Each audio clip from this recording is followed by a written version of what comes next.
संजय कुमार, मैं सबसे पहले तो ये समझना चाहती हूं आपसे, हालांकि पैनल में एक सुर से सब कह रहे हैं कि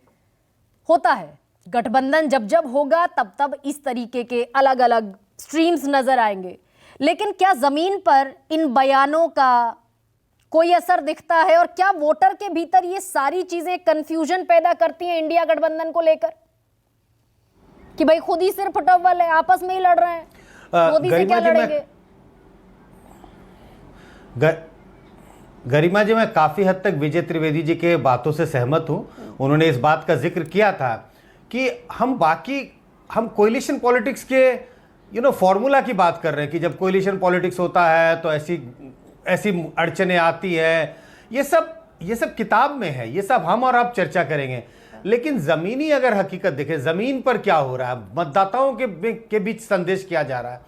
किसी भी तरह से कोई संकेत पॉजिटिव नहीं जा रहा है, पूरी की पूरी नेगेटिव संकेत है। क्योंकि जब प्रधानमंत्री नरेंद्र मोदी या आप कहें बीजेपी को हराने के लिए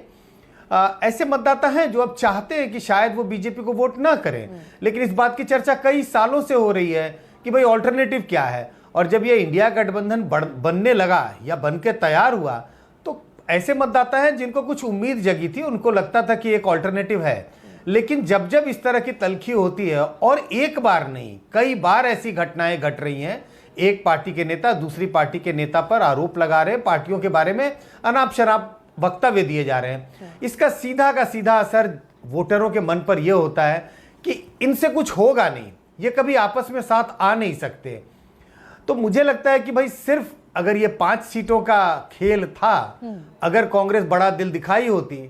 5 सीटें अगर दे दी गई होती तो ये सब चर्चाएं नहीं होती। चर्चा तो छोड़िए, टीवी स्टूडियो की मैं बात नहीं कर रहा, कम से कम जनता के मन में के बीच में तो ये संदेश नहीं जाता। तो मेरे हिसाब से तो गरिमा जी कोई पॉजिटिव संदेश नहीं जा रहा है, दिन प्रतिदिन नेगेटिव ही संदेश जा रहा है कि ये कभी भी मिलकर के साथ नहीं हो सकते, और अगर साथ नहीं मिलेंगे, ये सबको पता है, जनता भी समझती है, इन नेताओं को भी पता है, अगर आप साथ नहीं है तो आप 2024 में नरेंद्र मोदी का बीजेपी का मुकाबला नहीं कर सकते।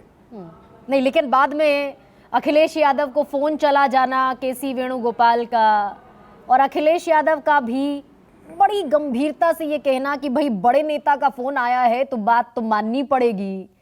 और विश्वासघात की बात करते करते मोहब्बत की बात करने लगे हैं अखिलेश यादव। तो क्या, क्योंकि कहा भी जाता है कि भारतीय वोटर का जो याददाश्त है वो बड़े कम दिन के लिए होती है, ऐसा भी क्या कोई तस्वीर, ऐसी कोई तस्वीर दिखेगी क्या? वो ठीक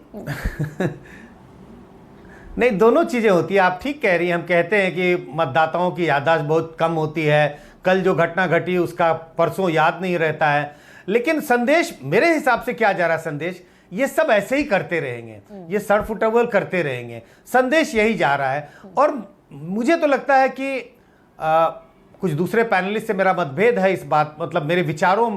विचार थोड़े अलग हैं। मुझे नहीं लगता है कि ये 5 और 4 सीटों का खेल है, ये बहुत डीप डिस्ट्रस्ट है एक दूसरे के बारे में। आप मध्य प्रदेश में समझते हैं, जैसा बयान है, ये क्या है पार्टी भाई, इससे हम क्यों हाथ मिलाएं। वैसे ही अखिलेश जब यूपी की बात होती है वो कांग्रेस के बारे में इसी चीज का जिक्र करते हैं। हाँ,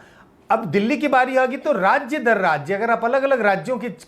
चर्चा करें, जब दिल्ली पंजाब की बात आएगी तो इससे भी तीखी वक्तव्य आने वाले हैं। जब बंगाल का होगा सीटों का बंटवारा, जब भी अगर ये इंडिया गठबंधन सीटों का बंटवारा करेगी, क्या सूरत या किस तरह का घमासान होने वाला है मैं सोच भी नहीं सकता। तो इन सब चीजों से आप भले ही फाइनली कहें कि हमने सीटों का बंटवारा कर लिया, लेकिन जनता के बीच में मेरे हिसाब से ये संदेश अच्छा नहीं जा रहा है।